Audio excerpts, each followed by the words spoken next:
It's hard to live up to generational, transformational Yeah. budget that is now delayed and coming at a whole different time of the year, right? Like it's November, right? Budgets used to come in the spring. So it's not quite there. Most people who see it are like, is that enough?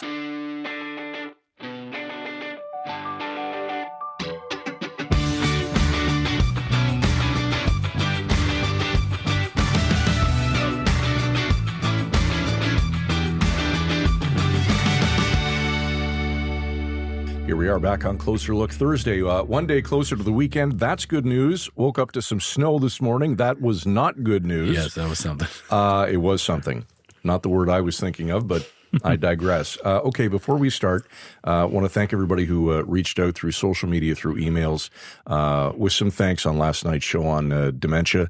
Dr. Howard Chertko, he was terrific. Yeah, I learned a lot, actually. I didn't realize that we're kind of at a turning point in our fight against dementia. Yes. There's a lot of great, besides the medication that everyone talked about that was in the news last week, this new drug being approved by Health Canada, there's all kinds of different therapies on the horizon and new research that's showing different ways to help prevent the early onset of dementia. So it was interesting to see. Yeah, it certainly was. And I know you've said this, a dozen times, and I'm going to pick up on it. I love when we do an episode where we can walk away just a little bit smarter. Mm-hmm. And after last night's episode, I think you and I were certainly both a lot smarter, thanks to the good doctor.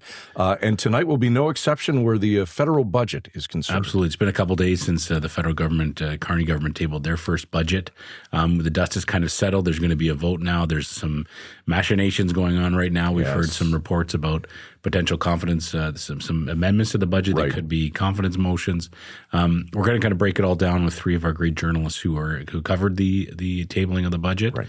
So we're going to welcome them and have a good chat. All right. Jessica Smith-Cross, Catherine DeClercq, and Palak Mangat.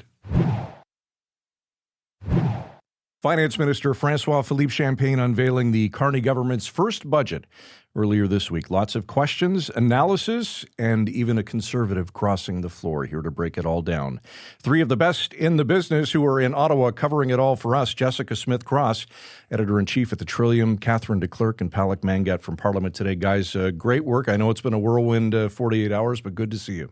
Always good to see you, Scott. Hey, Frisco. Hey, guys. Thank you so much. As we were just saying before we came, I don't think any of them have slept in a few days. But anyway. Okay, a lot to unpack here. Palak, let's start with you. No balanced budget over the next 4 years and a massive deficit to boot. How is that belt tightening, and how is it being received, this $78 billion deficit? Yeah, that's right. So the Finance Minister, François-Philippe Champagne, has defended this as still, a fiscally restrained budget. He defended on the day in the lockup to reporters, saying that while it is a significant figure, it's still within the range of what many economists had expected going into the day. So, for maybe some of your listeners, recall that there were some economists who were forecasting it to go into the into the 100 billion or approaching the 100 billion figure. So that is something to note as well. There's been given a positive spin by the government, obviously, like they always do when they drop a budget. But this is going to be investment. I think the word was used 800 times in the budget. The word investment. Can you help explain that? Maybe Jess, you can jump in, or Catherine, whoever, just to help explain what they mean by that. When you're in that much $78 billion deficit, where are they saying the investments are going to be? Well, governments always like to use the word investment over spending, right? Because if you invest in something, you get a return on it. And that's why they say that is spending. But this budget really is a lot about investment. Like the big picture thing about it is trying to get businesses to invest in Canada again. So business investment that will help the economy. The whole thing about how we have to protect ourselves from Donald Trump is kind of about that. The Prime Minister's message is really we can't control what's happening there. We have to get our own economic house in order. And they've got this plan all laid out in the budget about they want to spur $1 trillion of investment in Canada. And if we do that, like our economic fortunes will lift, we'll all have a better standard of living. But yeah, they'll spin every single announcement as an investment, but they are really actually focused on what would actually be considered an investment, whether that's an infrastructure that pays returns over the years or actual business investment in the economy. Mm-hmm. All right, let's dive into specifics. Catherine, we'll start with you. What struck you? Yeah, speaking of investments, one of the biggest lines is a $50 billion fund over 10 years for regional and local infrastructure, roads, housing supporting infrastructure like wastewater, hospitals. They even had medical schools in there. So this money will be funneled to provinces and territories. We'll funnel it to municipalities. There's some strings attached depending on which stream you're looking to get money from, but that's going to be a big item for the budget.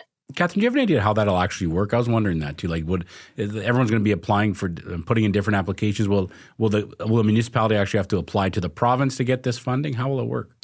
I don't know. I imagine it'll work similarly to other funds. This one kind of takes elements from there's a fund for public transportation, for example, and unused funds from that will be used for the community fund. I imagine the application processes are similar, but I wouldn't want to speculate. Jess, let's go to you now. Some of the specifics that maybe struck you in the budget. The trees stood out to me. So the Trudeau government had announced this plan to plant 2 billion trees, and then the Carney government is canceling it. They're going to honor existing contracts and plant about 1 billion trees, but not get there. And why it sticks out to me is because everybody loves trees, and the idea of planting 2 billion trees is, I think, a very politically popular one, but the budget has this line about how it wasn't particularly efficient and it's expensive, and that they're cutting it. And it seems to reflect really the difference between what would have been a Trudeau budget and a Carney budget, is that we're going to continue the tree planting program and make hard decisions and find a more efficient way of doing these things. Can we build a little on that too, Jess? There is kind of a real effort here to distance Carney as much as you can from the Trudeau government. There are other examples in the budget that struck you as that as well? There's a lot of things that sort of compare over the recent years and how things are going to change. So there's this chart over how many civil service positions they're going to try to reduce things by, and it shows the rise since 2019, which all of those years were Trudeau years, right? Mm-hmm. So they are really undoing a lot of changes that were made by the last government of the same party. All right, finally, Palak, to you, what stood out to you? Yeah, so I think maybe on the green file, kind of a heavy wink, nudge to the oil and gas sector, that the government is willing or even inching closer to the idea of ditching the Trudeau era oil and gas emissions cap. So the measure itself isn't in effect yet, but it has become a political lightning rod as well in the House. Of course, Prime Minister Carney and the minister have signaled that there are conditions attached to that. So think beefed up methane regulations, more investment in technologies like CCUS. So that's carbon capture utilization and storage technologies.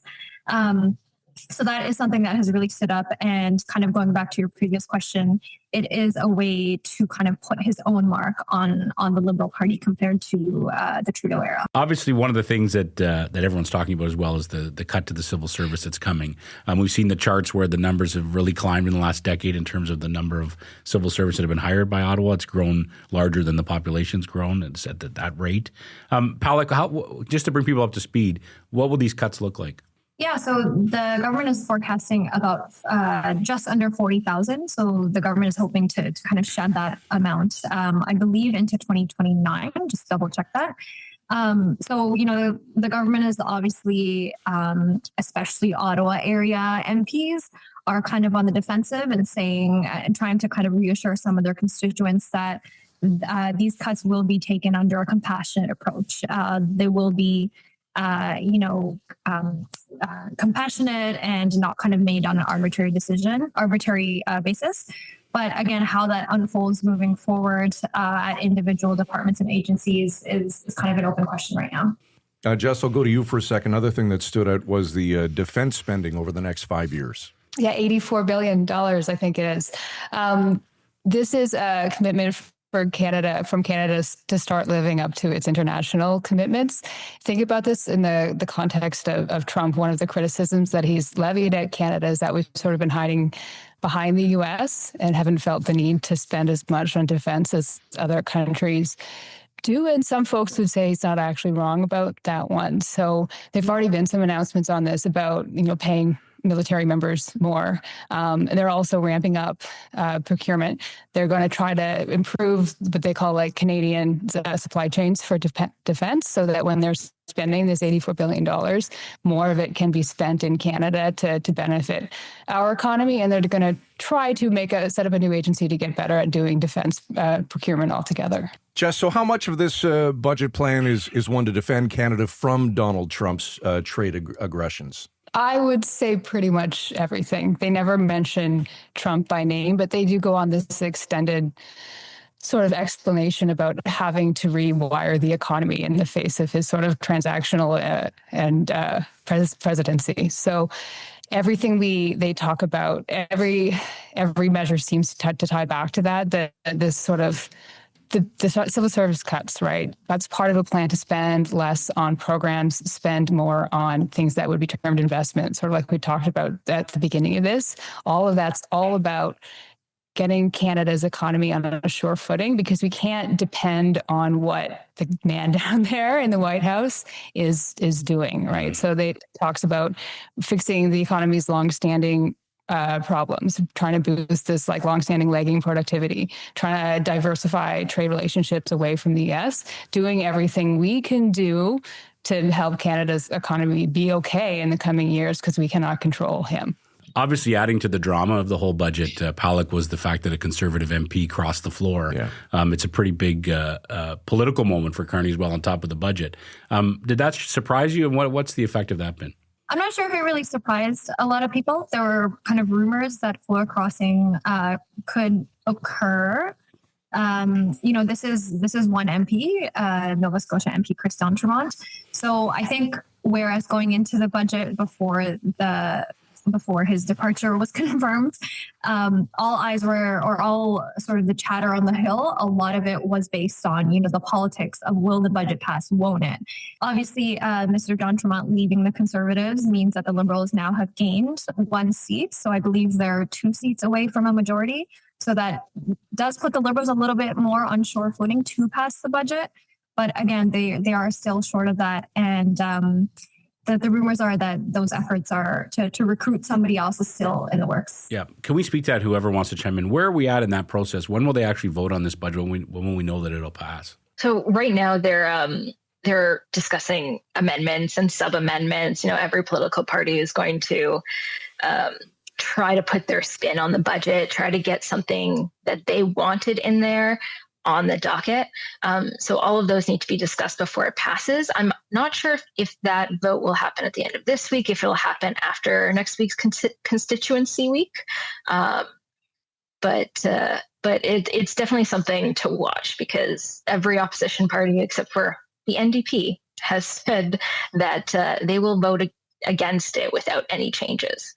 Catherine, just back to Chris D'Entremont for a sec. What's the reaction been? Quite mixed. I guess it depends if you're a Liberal or a Conservative. The Conservatives are unhappy. There were a lot of harsh words thrown out there. The Liberals are thrilled. They have another member, someone else who can support their budget. Can we talk also about, obviously, Pierre Poilievre's reaction to this budget? What's it been? I think it's been pretty it is what was expected. He didn't really get a lot of his big ticket items, or really any of his big ticket items on the budget. There's a big focus on industrial carbon taxing, which he very much wants repealed. Can we speak to Jess? Maybe I can throw this to you. What's the reaction from Queen's Park been to this budget? How has the Ford government responded to it?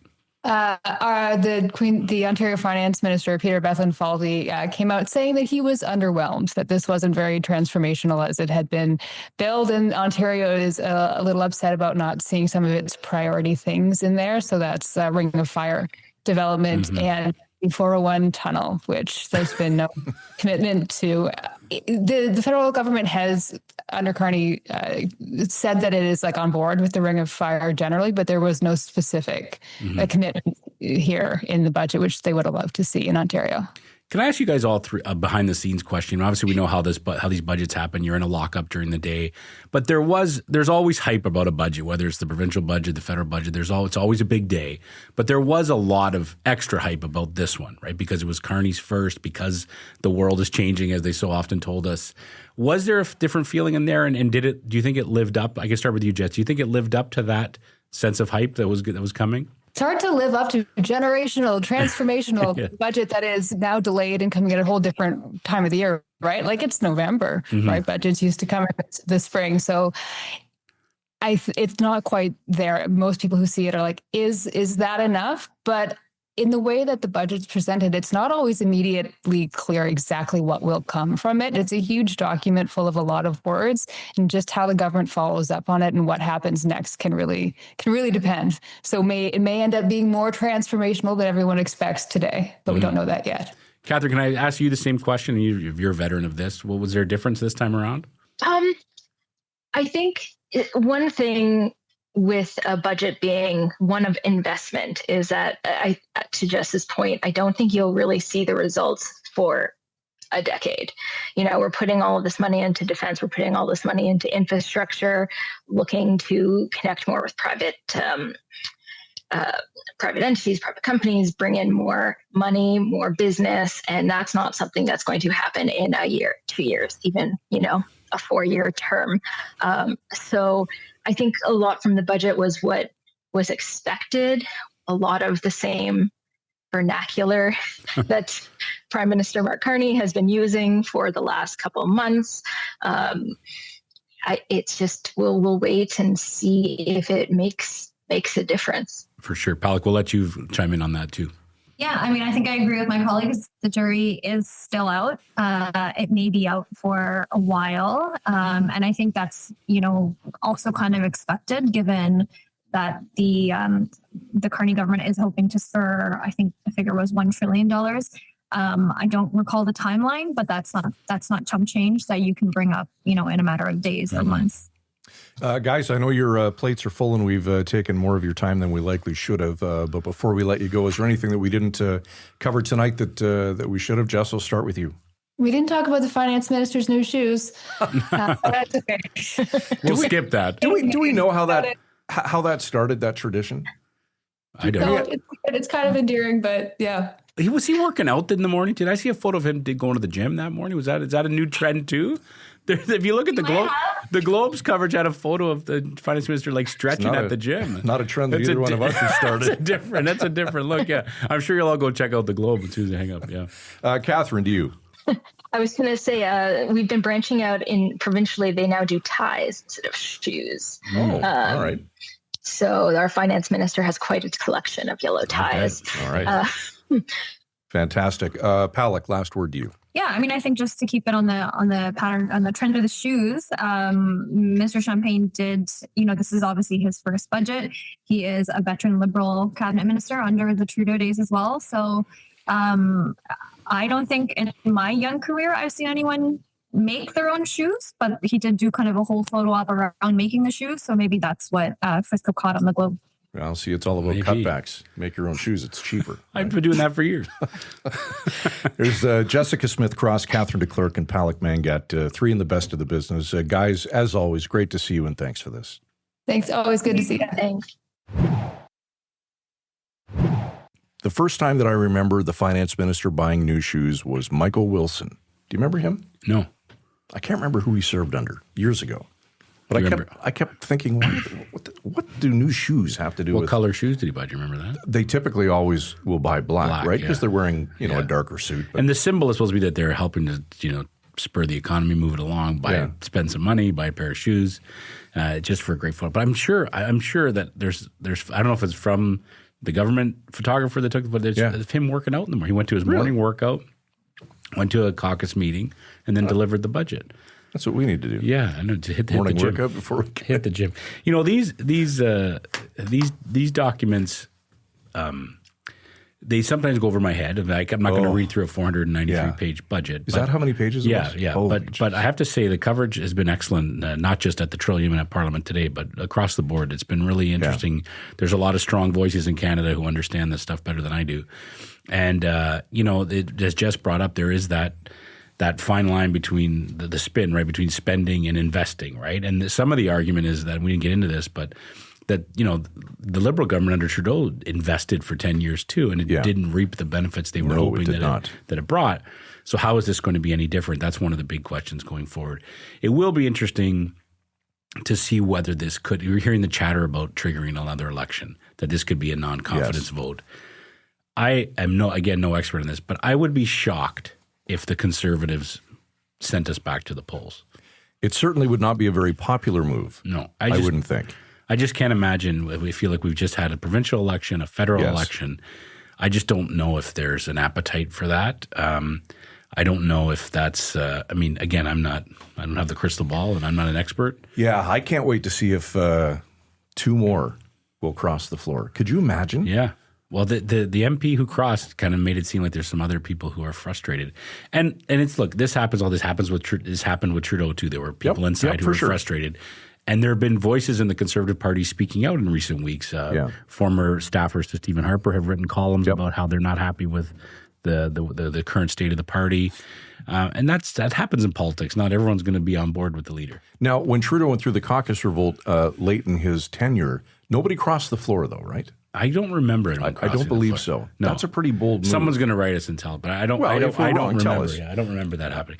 No, and politically, it was a big win. Like, there's nothing like that photo of him and Carney grinning down the hallway as they're crossing the floor. I always feel bad for the constituents because that's not who they voted for. It's a great point. Right? I wonder that too, right? Because he has a lot of answering to. There's a lot of people that would have voted for him because they supported the leader. They supported the Conservative. They supported So it's a great point. I mean, that would be, if that happened in the community we live in, that would be the big story. Like, for sure people didn't vote for a Liberal MP. They voted for, and I don't know how close that was. Yeah. But it does happen. People cross the floor and they feel like that he felt like this government and this budget was going to be better for his community than the Conservative side. Yeah. So he'll have to wear that. He will.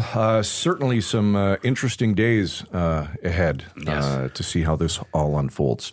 And just a reminder that the invitation is still open to Mr. Poilievre. He's welcome to join us on the show anytime to talk about it. We'd love it. Yes. Absolutely. Come on the show, Pierre. Yes. Anytime. Door is always open.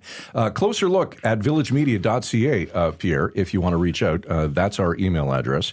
And closerlookpodcast.ca is where you can check out our website, subscribe. We'll send you bucket loads of content and happy to do just that. Great discussion tonight. This evening's show, as always, produced by Derek Turner. For Michael Friscolanti, Editor-in-Chief here at Village Media, I'm Scott Sexsmith.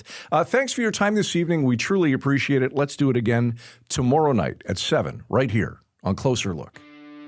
Frisco and Scott's Wardrobe provided in part by Moores, Sault Ste. Marie.